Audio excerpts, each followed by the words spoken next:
Kapag nagkakaroon tayo ng takot, takot in many ways, not just in takot in fear of unknown entity o yung tinatawag natin sa Pilipinas na multo. Hindi lang sa multo, kundi yung takot sa mga sitwasyon. Takot sa mga sitwasyon. Alam niyo, meron akong isang kaibigan, sabi niya sa akin, Tol, kailangan ko kasing ano yun to ayusin to kasi hindi ko alam kung kailan ako mamamatay. Parang recently lang kasi namuntikan siya. Sabi ko, namuntikan siya, tapos sabi niya, mag-establish siya ng business, establish siya ng ganito. Gusto ko lang siguraduhin na may magkakaroon ng magandang future yung anak ko kapag nawala ako. Sabi ko, Tol, 40 ka pa lang. Sabi, 40 ka pa lang, nag-aalala ka na. Alam mo, when we move out of fear, everything crumbles. Everything crumbles. And sometimes God has to put us in situation na kung saan mayayanig ang ating pananampalataya so that we will be tested. Sinasalang tayo ng Panginoon. Isa ba tayo sa mga bibigay at sasabihin natin na hindi totoo ang Diyos? Dahil hindi niya ako tinulungan sa aking sitwasyon. Remember that the world doesn't go around you. You are not the center of the universe. Jesus is. And when we think about us being the center of the universe, that's what Satan wanted you to think. Ang mangyayari niyan nito, we are going to be selfish in every way. We will be entitled in every way. That's what's happening in this world right now. Everyone is entitled. Ibig ko sabihin entitled, na sinasabi mo sa sarili mo na deserve mo. No. I'm not putting down your confidence. Kasi overconfidence can get us into trouble. But you see, our confidence should be laid at the cross of Calvary, giving it to the Lord Jesus Christ and nobody else. Pag ang confidence natin ay sa sarili nating kakayanan, madi-disappoint lang tayo. Kaya ang sabi ko po sa inyo, when the Lord says He will provide, He will. So do not fear. Amen?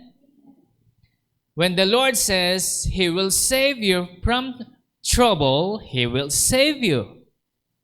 When the Lord says He will heal you from your sickness, He will heal you.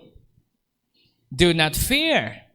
Kasi ang nangyayari sa atin dito, when fear arises, there's only one thing that you should remember.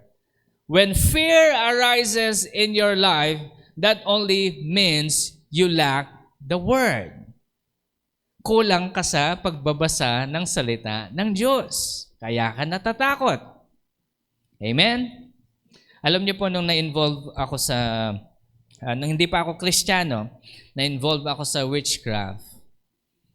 And hindi ko alam kung kanino ako magsusumbong. Susumbong ba ako sa nanay ko, sa lola ko, sa tatay ko? Hindi nila nakikita yung mga nakikita ko. At alam nyo, gabi-gabi talagang itong mga demonyong to, they trouble me. Na to the point na nagkaroon ng panahon na hindi talaga ako natutulog because once I close my eyes, the attack arises. And then eventually, I started reading the Word of God. When I started reading the Word of the Lord, then I gained confidence. When I started meditating upon His Word, doon ako nagkaroon ng confidence sa Panginoon. Katulad na nakasulat sa Psalms 91. Ito yung mga isa siniligay ko talaga sa puso ko and I literally experience it. No? Now, the Lord says in Psalms 91, He who dwells in the shelter of the Most High will abide in the shadow of the Almighty. I will say to my Lord, my refuge and my fortress, my God in whom I trust. For it is he who delivers you from the snare of the trapper and from the deadly pestilence, and he will cover you with his pinions, and under his wings you will seek refuge. His faithfulness is a shield and bulwark. You will not be afraid of the terror by night, or the arrow that flies by the day, or pestilence that stalks in darkness, or the destruction that lays waste at noon. 1,000 may fall at your side, 10,000 at your right side, but it shall not approach you. You will only look into your eyes and see the recompense of the wicked. For you have made the Lord my refuge, even the Most High, my dwelling place. No evil will befall you, nor will any plague come near your tent. Just that by simple 1 to 10, ang dami ng promise ng Panginoon. And what I've literally experienced is verse 11. For he will give his angels charge concerning you, will guard you in all your ways. They will bear you up with their hands so that you will not strike your foot against a stone. Hallelujah. Alam niyo po, itong isang nangyari sa akin is when I see these demonic entities, sabi ko po sa inyo, pag nakakakita kayo ng mga, sinong nakakakita sa inyo sa spirit, no? Nakakita kayong multo, Pastor, may multo doon, may nakita akong ganyan, huwag mo kayong matakot. Actually, that's a gift that you should not disregard. Because if you see in the demonic realm, definitely you will see in the heavenly realms. Amen? I'm not teaching you how to see, because some of us doesn't really have that confidence, but I suggest seek the Lord and desire for it. Because when you see the works of the Lord in the heavenlies, you will have confidence. Amen po ba? Ano nangyari nun, Pastor? Even though I see demonic entities during those times, I see an angel standing beside me. My confidence is not with the angel, but my confidence is with the word and the promise of God. Amen? That's why when fear arises in our life, not just fear over this demonic entities, but fear over utang, fear over the things that happens in your life, fear over losing a loved one, fear over the sickness that you have in your life, sinasabi mong natatakot kang mamatay. Sino sa atin ang takot mamatay? Pastor, takot ako mamatay. Sige nga, hindi kayo takot mamatay, ha? Sigurado kayo? Lahat ng natatakot mamatay, magtaas ng kamay. O lahat ng hindi takot, sige, lahat ng hindi takot, magtaas kayo. Sigurado kayo, ha? Pastor, ayaw ako both. Andito yung kamay ko. No. Sabi ni Pablo, to live is gain and to die is gain. You will not have that kind of word in your heart if you do not have confidence in His word. When we do not have confidence in God's word, we fear everything. Kapon, sa prayer meeting, when the Lord spoke to us, ang word niya is, sa mga kabataan, some of you, yung parents nyo are saying this to you, na masakit yung ganito ko, masakit yung ganyan ko. Kailangan ko ng pampagamot, kailangan ko ng pampaganyan. And you as children are worried. Yun yung word ni Lord, no? And I know some of us are feeling the same. But you see, it is not about having nothing in life. Kaya hindi mo mabigay yung para sa parents mo. But you see, I want you to think about this. God is putting you into such circumstance in life for you to trust Him. Para ikaw ay magtiwala sa Panginoon. Ang kasalukuyang katanungan ngayon, ikaw ba ay patuloy na nagtitiwala sa Panginoon.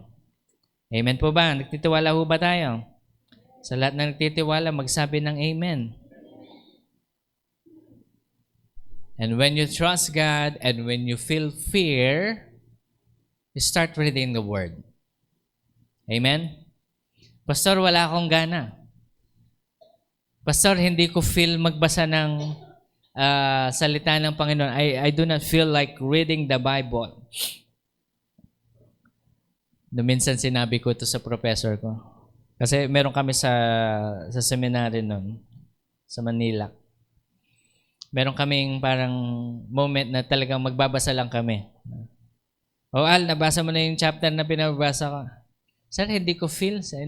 Parang wala akong ganang, bata pa ako nito. I think I was 18, 19. Wala kang gana, sabi niya. It doesn't matter. Read it. It doesn't matter. The world will not care about your emotion. Because the world continually attacks us with the norms of this world. Kaya kapag ang patuloy mong pinakikinggan, pinapanood ay patungkol sa mundo, kakainin ka ng mundo. Amen? Kaya lagi ko po sinasabi sa atin, sa bawat isa sa atin, watch carefully what you put inside your eyes. Kasi yan, look at me, no?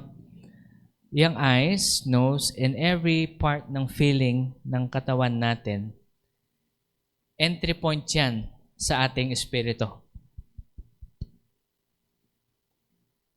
Kapag ikaw ay hindi kasal, hinawakan mo yung kamay ng boyfriend o girlfriend mo na hindi kayo kasal at kayo ay naghalikan at may nangyari sa inyo, that is a spiritual connection.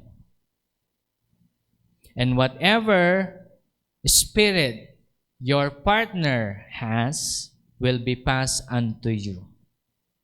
Kasi sabi sa Bible, you become one in the flesh.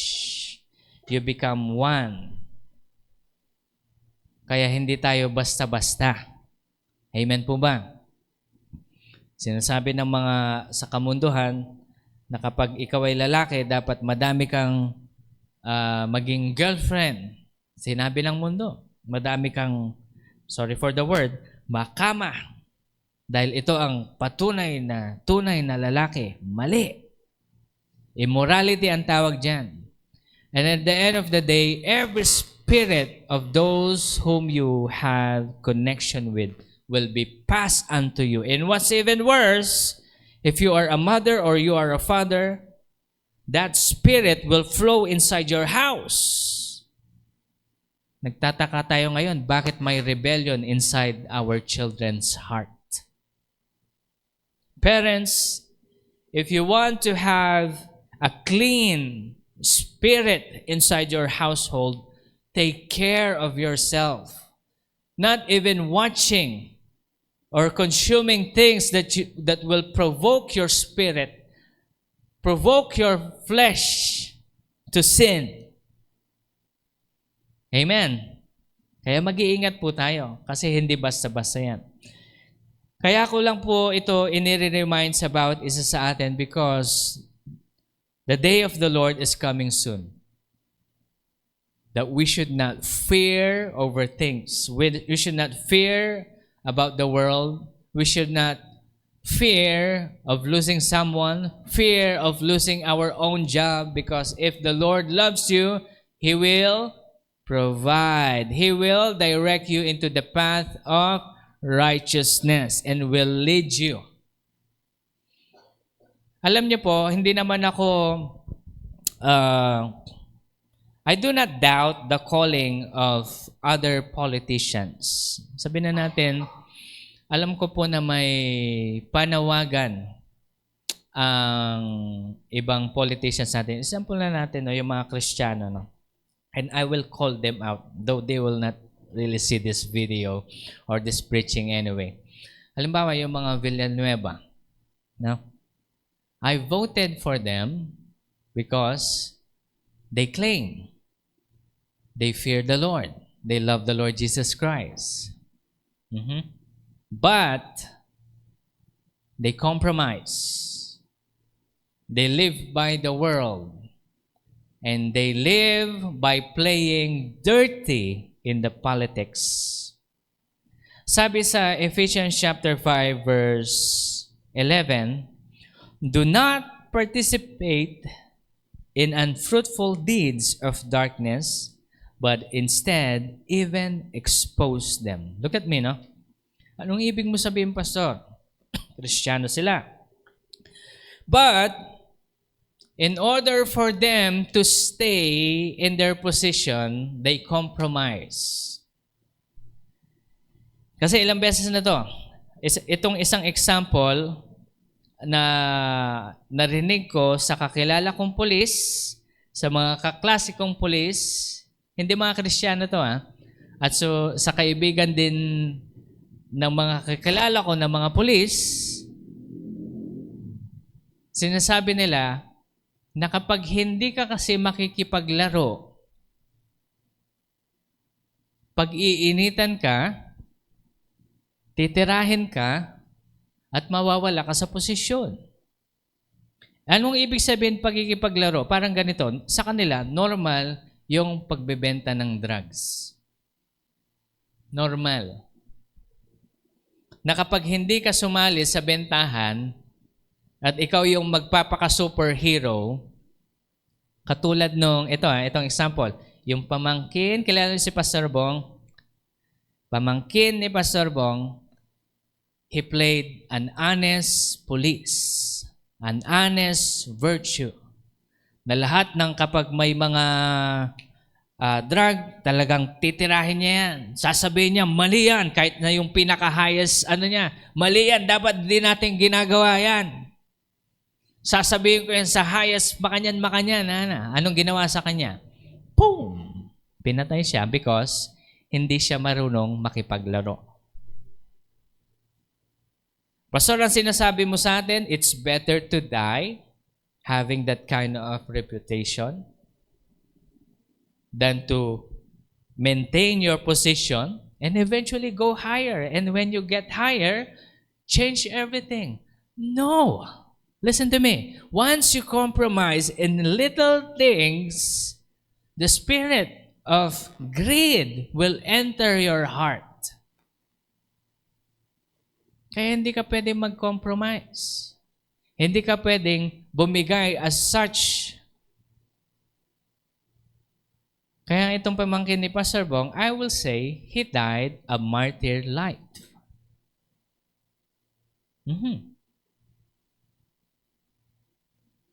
Kasi he's living by the word. He's living by the truth, righteousness.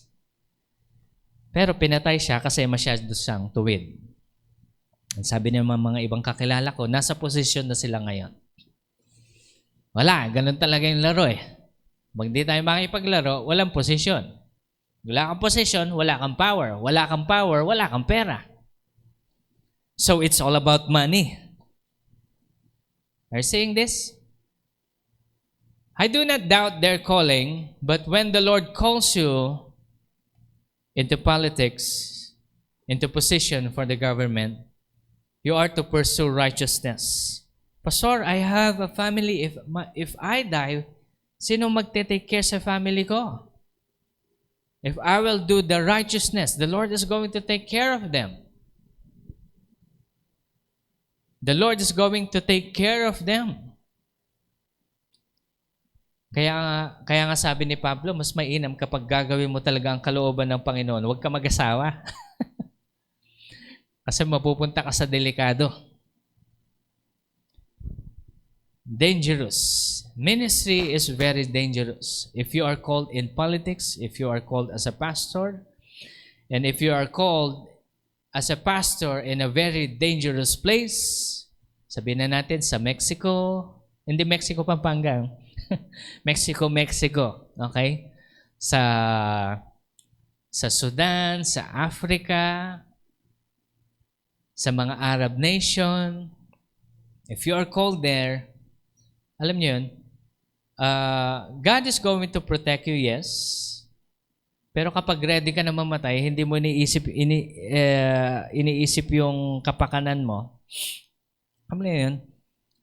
At least you will do the will of the Lord. And at the end of the day, will you exchange the gift of eternity for the wealth of the world for just 100 years? Isipin mo yun. Kaya ang bawat isa po sa atin, we must have this, babalik tayo, confidence in the Lord so that we will not fear anything. We will only fear God who holds our lives. We will only fear Him and trust in Him. Because when we fear the Lord, it is the beginning of wisdom, beginning of His direction, beginning of blessing. Kaya pag sumunod tayo sa kalooban ng Panginoon, aayos tayo. Kaya nga ito po yung gusto kong ibahagi sa bawat isa sa atin. Let us be imitators of the Lord Jesus Christ. Amen? Gayahin natin. Tayo pa naman mga Pilipino, gaya-gaya tayo. Do not deny. Gaya-gaya tayo sa Amerika. Pag ginawa ni Amerika, gawin din natin. Di ba? Kapag ano yung fashion sa Amerika, ang mga Pilipino, gaya naman. Kapag ano yung nauso sa Amerika, mga Pinoy, gaya naman. Nung nauso yung LGBT sa Amerika, mga Pilipino, gaya naman. Gagayahin na rin natin yung mga nakapaligid sa atin. Gayahin na lang natin si Jesus. Amen? Kaya mas mainam po, instead na manggaya tayo, hanapin natin yung totoong personalidad natin kay Jesucristo. Because only the Lord knows us. Okay? Ephesians chapter 5, verse 1. Therefore, be imitators of God as beloved children, and walk in love, just as Christ also loved you and gave Himself for us, an offering, a sacrifice of God as a fragrant aroma. Be imitators of the Lord. Copy Him and follow Him as an example. As well, beloved children, imitate the Lord God. Walk continually in love. Kasi po ang ibig sabihin ng love sa English, o kaya pag-ibig sa Tagalog ay isa lamang. Pero ito ang ibig sabihin ng Panginoon na walking in love. Ibig sabihin, number 1, value one another. Value one another. Number 2, practice empathy and compassion. Practice empathy and compassion. Unselfishly, number 3, seeking the best for others. Unselfishly seeking the best for others. Alam niyo po sa Japan, yung escalator nila, merong right saka left, di ba? Sila, yung kapag hindi ka nagmamadali, actually sa Singapore din pag hindi ka nagmamadali, tumabi ka sa gilid. Merong side na nakatayo lang at merong side niya yung magmamadali, tumatakbo. Pero pansin niyo yung escalator dito sa Pilipinas. Kapag aakyat lang sa escalator, sila magtotropa, haharangan nila yung buo. Nagmamadali ka nga Excuse me, tayo naman guys, excuse me. Mag-excuse naman tayo. If you're thinking for others, tatabi ka ng konti para may espasyo na pwede maglakad yung iba. Ang tawag doon, seeking the best for others, not just for yourself. Amen? Kapakanan din ng iba ang iniisip natin. Actually, yun yung magandang traits sa Japanese no? Sa mga Japanese, magandang traits yan. Halimbawa ito, sa Pilipinas, nung nagka-disaster, yung mga mayayaman, lumabas ng bansa. Tama? Yung mga politiko, lalo sa Cebu, yung mga mayor daw nila, lumipad sa ibang bansa habang nalulunod yung mga mamamayan nila. Selfish. Alam nyo sa Japan, merong isang Japanese, asawa niya Pilipina. Nung nagkaroon ng matinding earthquake sa lugar nila, niluwas niya yung family niya sa Pilipinas. Tapos sabi niya sa asawa niya, babalik ako sa Japan. Ba't ka pa babalik? Delikado doon, sabi ni itong selfish na Pilipina. Delikado doon, dito ka na lang. Sabi, hindi. Kailangan kong tulungan ang mga mamamayan namin. Hindi ka naman mayor. Sabi niya, wag ka na. Sabi niya, no, I will help them. Courtesy. Halimbawa, nagkaroon ng lindol sa Pilipinas. Nag-crack yung ATM. Kumalat yung pera. Anong gagawin ng mga Pinoy? Wala. Sa amin na to. Sira na eh. Hindi naman tayo makikita. Ugaling Pinoy eh. Alam niyo po, sa ibang bansa, sa Japan, ginanda nila yung pera, itinabi nila doon. Wow, ang bait. Courtesy for others. Pero to think na mga Shinto, itong mga to, yung religion nila Shinto. Bakit kaya tayong mga Kristiyano? Magiging ganun ba rin tayo? Thinking for others. Welfare of other people also, not just for you. Amen? And practicing as such changes you into the likeness of Christ. Kapag iniisip mo rin yung kapakanan ng ibang tao. Alam niyo po, sabi ko po sa inyo, ako, bilang isang anak, pag selfish ako, alis ako dito. Ba't ako titira sa AMSEC? Yun yung ulang lang sinasabi. Kaya alam niyo po, nung nagsimula si Mama Dang, si Pastor Jan ng ministry dito sa AMSEC, ang una kong tanong, bakit sa AMSEC? Bakit doon? Sabi ko, ayaw nga namin samahan si Mama Dang dito kasi yung, biruin mo yung nagbabike ako dito noon, wala pang mga squatter dito noon. Puro dyan talahib, yung matataas, dito tinatapon yung mga sinasalvage. It's a very scary place. Sabi ko, bakit doon? Bilang bata, na sabi ko paglaki ko, pag nagkaroon ako ng sariling pera, hindi ako titira dyan. But you know what? The Lord calls me here.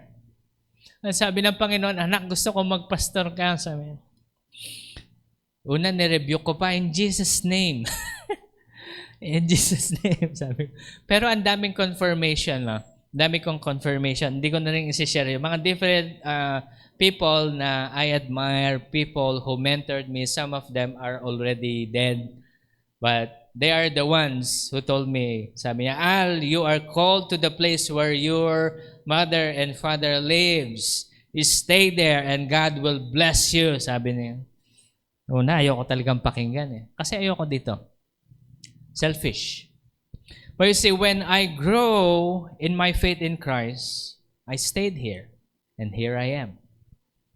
Pastoring a very small church in the deepest part of AMSEC.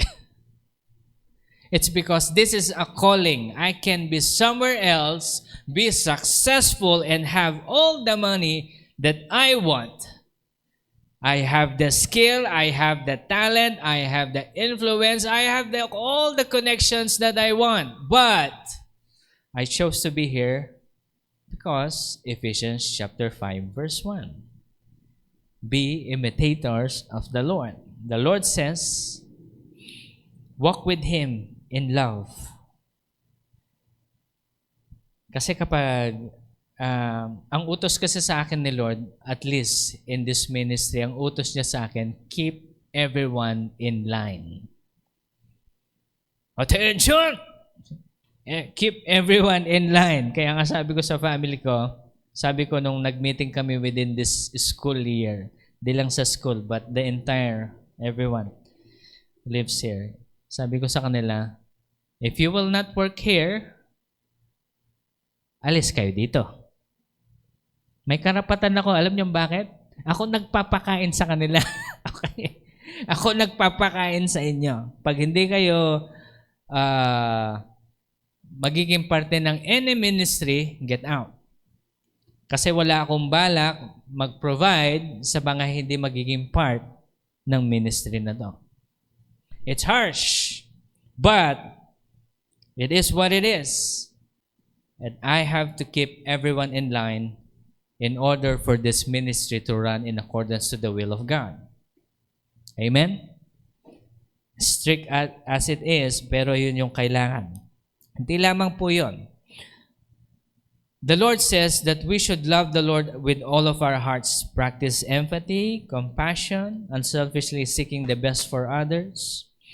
Just as Christ also loved you and gave himself up for you as an offering of sacrifice, is slain for you, so that it became a sweet fragrance. Be imitators of God. Value one another. Practice empathy. Empathy, ibig sabihin nito to understand and share the feelings of others. Okay? Yung kapag may namatayan sa atin, dahil hindi pa natin na-experience na namatayan, tayo naman, sasabihin natin, okay lang yan, okay. Huwag mo sabihin okay lang, okay? Ito mga mahirap sa may, halimbawa, may namatayan kang kaibigan, namatayan kang brothers and sister in Christ. Huwag natin sasabihin okay kasi hindi okay. Nagets niyo po? Hindi okay yan. Ang sabi sa atin ng Bible, kapag may umiiyak, makiiyak kayo. Nagets natin? Kapag may masaya, makisaya tayo. Halimbawa umiiyak ang ating mga kaibigan, mga brothers and sisters in Christ, kasi namatayan siya. Let's cry with them. Pray for them that the Lord will give them comfort. Do not tell them, okay lang. It's not. Lalo na kapag nakaranas na kayo ng someone who died in your family. Sino na nakaranas? Naintindihan niyo ako? And each time na naaalala mo, kahit na may konting spark lang, maluluha ka na naman. It's because you love them. Sometimes we need to understand some people. It's not because you haven't experienced it. Sasabihin mo sa kanya, okay lang yan. Isa lang naman namatay. Kasi hindi mo kakilala. You do not love them. At sinasabi pa ng iba na, halimbawa, pag yung parents nilang namatay, dahil sila, yung iba, lumaki ng walang parents, hindi nila kaya makisimpatsya. Sira ulo ko si tatay ko. Okay lang yan, tatay mo, nawala. Alam niyo yun, napaka-immature. Okay? Kaya we must, as part of the believers of Christ, we are to practice empathy, share, understanding and sharing the feelings of another, compassion, sympathetic and pity and concern over the sufferings of others, seeking the best for others. This is the love that the Lord is talking about. Amen. Huwag nating iisipin na okay lang. Pero alam niyo po yan. Ito po kasi yung nagiging problem sa iba. We sometimes let our emotion consume us. Now we become emotion more than a spirit. Sabi mo sa katabi mo, you are a spirit. You have an emotion. Sige, go. You have an emotion and you live inside a physical body. Nag-gets niyo yun? The real you is a spirit. You are created in the image of God and His likeness. Sometimes our flesh rules both the spirit and soul. In what way? Hindi natin mapigilang kumain. Sinabi ng bawal sa iyo, sige, hataw, hataw, hataw. Tapos mamaya sasabihin mo sa mga anak mo, hindi ako makahinga, hindi ako makahinga. Hinataw mo eh. Hinataw mo. Discipline. Kaya nga alam niyo po sa some of us, nung minsan na-feel ko ng bloated na ako, alam ko nang kailangan ko na mag-fasting. Okay? Kailangan ko na mag-fasting. It's a discipline in our body. It's good for our health also. Kahit mag-fasting lang kayo ng 12 hours, at least malinis yung gut ninyo. Okay? Kaya po, sinasabi yung ang tawag sa ating almusal in English is break fast. Kasi nag-fast ka ng kinagabihan. Maganda nga, gabi, wag ka na kumain, tapos tuloy-tuloy na yon hanggang morning. Ang mas mainam pa, ang totoong fasting, kasi ito yung ginagawa ko palagi. Hindi ako kakain ng almusal. Pastor, paano ka gagalaw? Madami. Hindi, I feel much better actually. Tapos pagdating ng alas 12, actually 11:30. Okay, 11:30, kakain na ako. Then in the night, konti lang yung kakainin ko. Tapos siyempre mga alas 10, mararamdaman mo na yung dapat ba kumain tayo noon, Pastor? Hindi. Disiplinahin mo yung sarili mo. Sasabihin mo, body, shut up. Kasi at the end of the day, it's for your own good. Di ba? Tapos magre-reklamo tayo, may nararamdaman ako. Kain ka ng kain ng bawal. Pastor, okay lang, naggagamot naman. Anong klaseng pananaw yan? Maling pananaw yan. Alam niyo po, pwede tayong mamili ng mahirap. At the end of the day, mahihirapan tayo. Okay? Look at me, no? At the end of the day, dadanas tayo ng kahirapan. Pero mamili kayo kung ano yung gusto nyong mahirap na part. Gusto nyo ba yung mahirap na part na naggagamot? O yung mahirap na part na nagfa-fasting? O mamili kayo. Kaya ako ngayon, I chose the mahirap na part na nagfa-fast. Because I discipline myself. I don't want to grow, lumaki. Nung kaya sabi ni Brother Mon sa akin, Mac, lumalaki tayo. Ibig sabihin, totoo. Hindi ako na-offend. Totoo yun.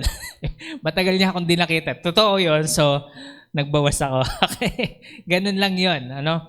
So, do not take that as an offense, but take it as a discipline.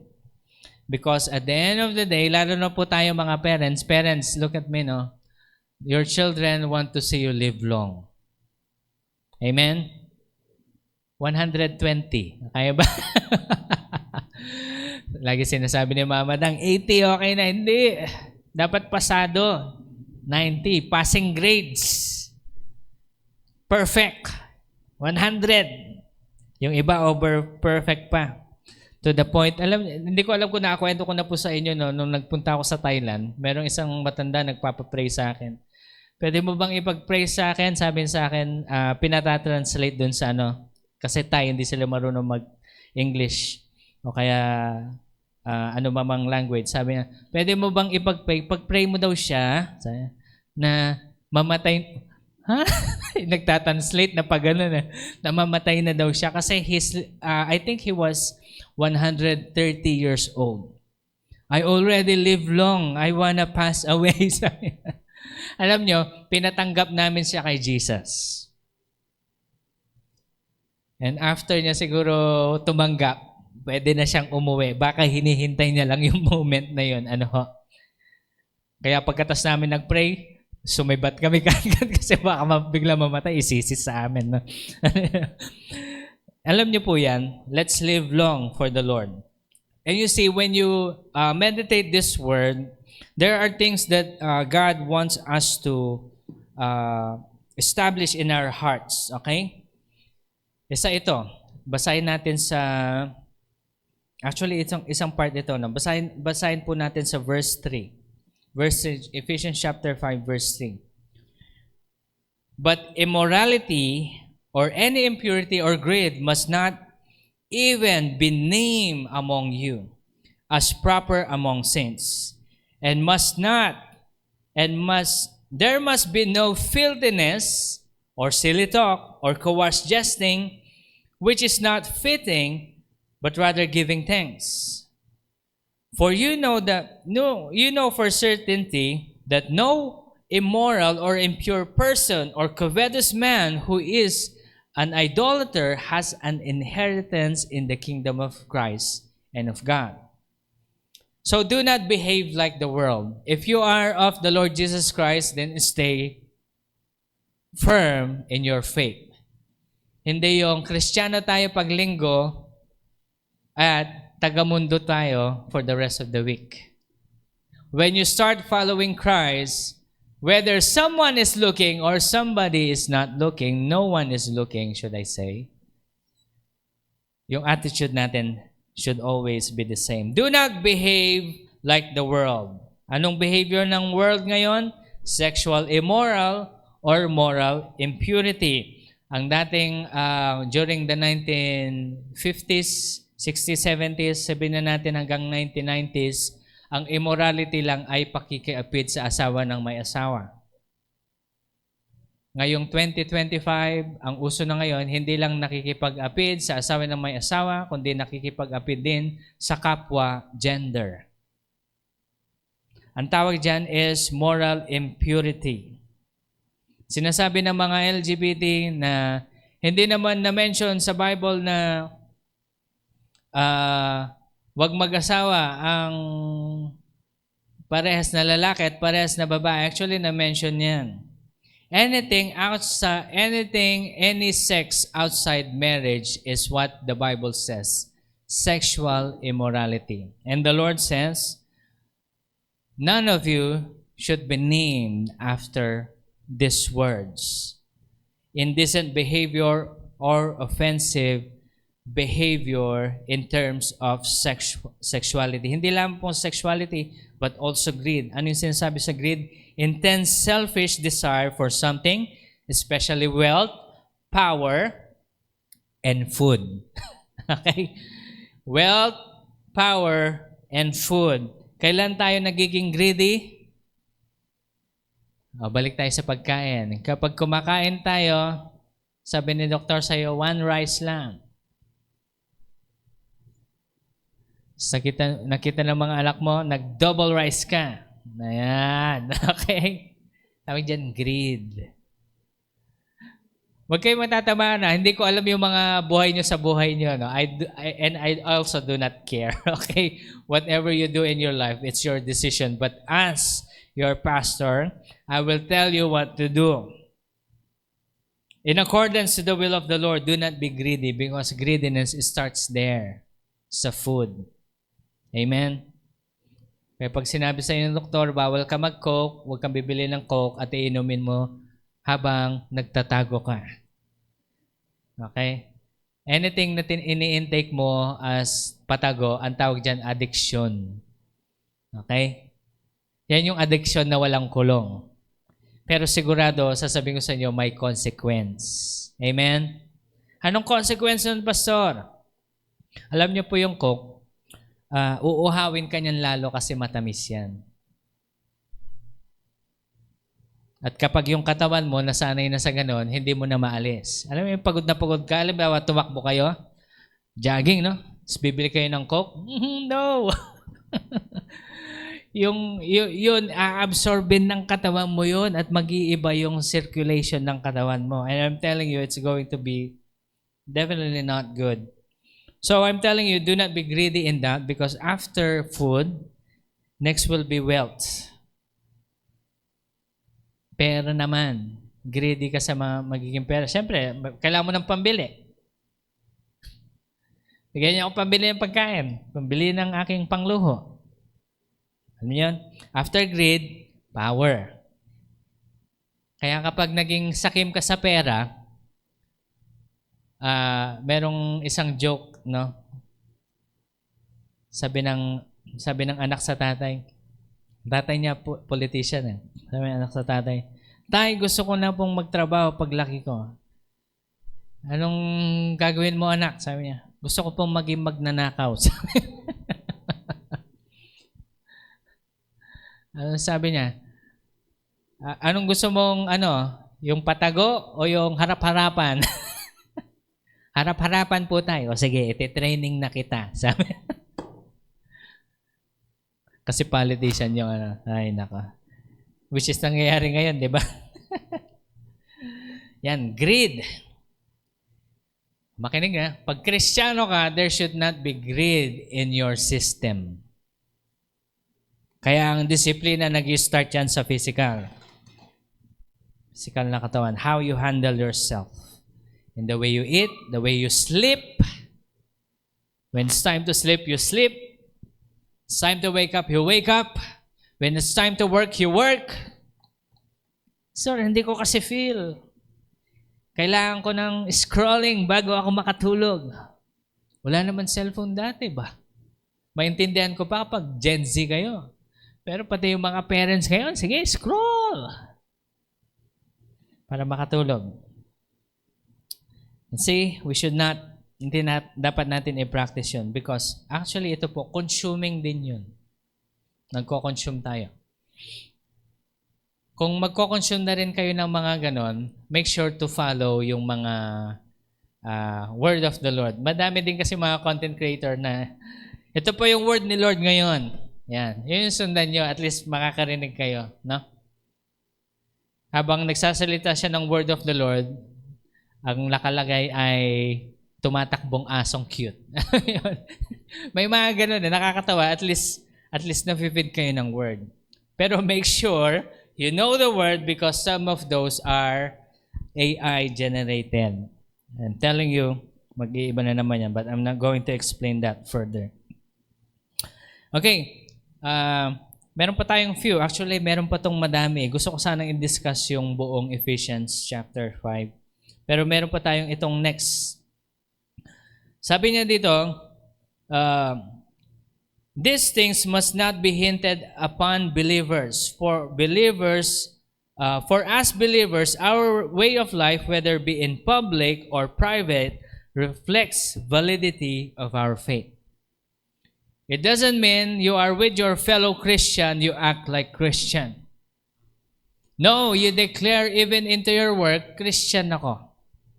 You declare even with your friends, Christian ako. Kaya alam niyo po, kapag kaming mga magkakabats na mga high school, magkakaroon ng reunion, alam nila, pastor ako. Ang first reaction nila, bakit ka nagpastor? Kaya naman explain ko sa inyo, hindi nyo maintindihan eh. Yun yung lagi kong respond. Hindi, may time kami. Sigurado kayo, may time kayo. Pag sinabihan ko kayo, huwag nyo sasabihin na pinipreachan ko kayo. Sige, wag na. Kasi alam na nila yung sasabihin ko. Eh. So we meet as friends, ganun lang. No? So at least they know. Amen? Sa lahat ng mga Kristiyano, magsabi ng Amen. Okay, i-declare ninyo, wag niyong itago. Basta tinanggap niyo si Yesu Cristo bilang Diyos at tagapagligtas, you are a part of the body of Christ already. Okay? So, next is, sabi ng Panginoon, ito, gusto kong medyo emphasize to bago tayo mag-ending. Filthiness, silly talk, or coarse joking. Ulitin ko yon. Sabi niya dito sa verse 4, there must no be filthiness, silly talk, or coarse jesting. Joking yun, no? Jesting is joking. Which are not fitting, but rather giving thanks. Anong ibig sabihin nito? Silly talks or coarse joking or yung jesting sinasabi ng Bible, ito yung mga obscene or vulgar jokes. Green jokes for short. Kapag tayo ay nakikitawa sa mga joke na malalaswa, sabi ng Panginoon, no. Pastor, hindi namin mapigilan, nakakatawa talaga. Ibig sabihin ng Panginoon dito, huwag kayong makiparticipate. Amen? Lalo na yung mga joke ni Vice Pangit. Okay? Vice ganda daw. Vice Pangit. Yan. It's because it's not. Itong mga ito, against ito sa mga true word of the Lord. Obscene joking, not appropriate for believers, but instead speak of your thankfulness to God. Ano yun, Pastor? Hindi na tayo pwede mag-joke? Pwede naman tayo mag-joke. Pwede tayo mag-happy-happy. Basta as long as yung joke natin is in accordance to the Word of God. Amen? Kaya nga ito, may mga joke tayo dapat na hindi natin tinitake or ini-intake at inaalala o nakikiparticipate. Amen? Kasi lahat na lang ng joke. Ngayon, kung hindi malaswa, merong green para lang mapatawa yung mga tao, pero hindi dapat ito. Amen po ba? So ito, these are only a part of the things that God wants us to understand in His Word. Parang Bible study ang dating nito eh.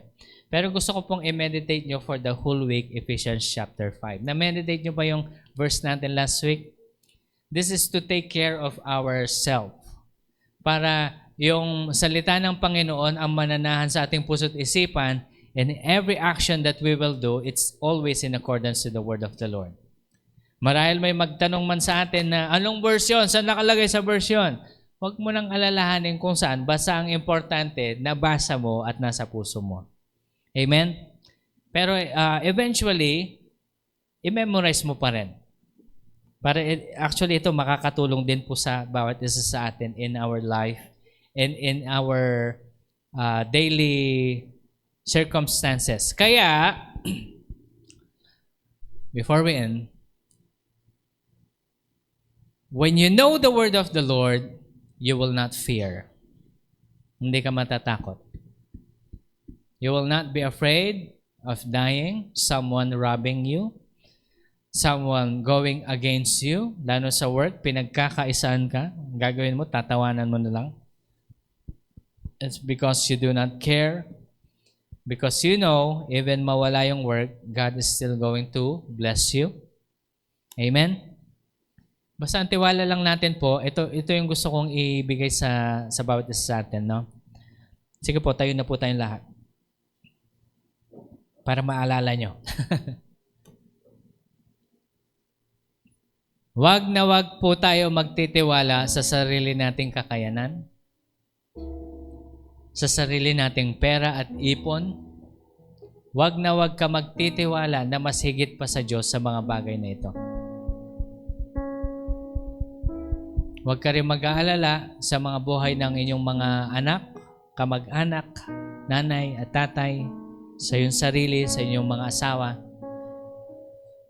Huwag po tayo mag-alala kasi alam po natin ang Panginoon, the Lord is the one who's taking care of us. You know, when the Lord Jesus Christ, when we accepted the Lord Jesus Christ in our hearts, we sit with Jesus Christ at the right hand of the Father. The Lord says nobody can snatch us away from the hand of God.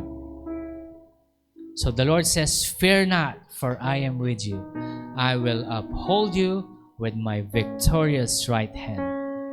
Remember these words, and you will not fear.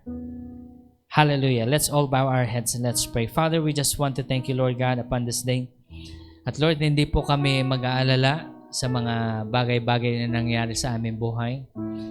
At bilang sa mga parents, bilang matatanda, hindi kami nag-aalala, Panginoon, sa aming health because we believe, O God, that you are our health. You healed our diseases, restore our strength, renew our flesh, and strengthen our bones at the cross of Calvary. And today, O God, we just want to thank you for blessing us with many things in this life and godliness. We pray, O Lord God, that as we move in life, Ikaw po ang patuloy na magbe-bless sa amin lahat. Our going in, our going out will be blessed. We thank you, we love you, and give you a praise. In Jesus' name we pray. Everyone will say, Amen and Amen. God bless you all po. Magandang umaga po sa bawat isa.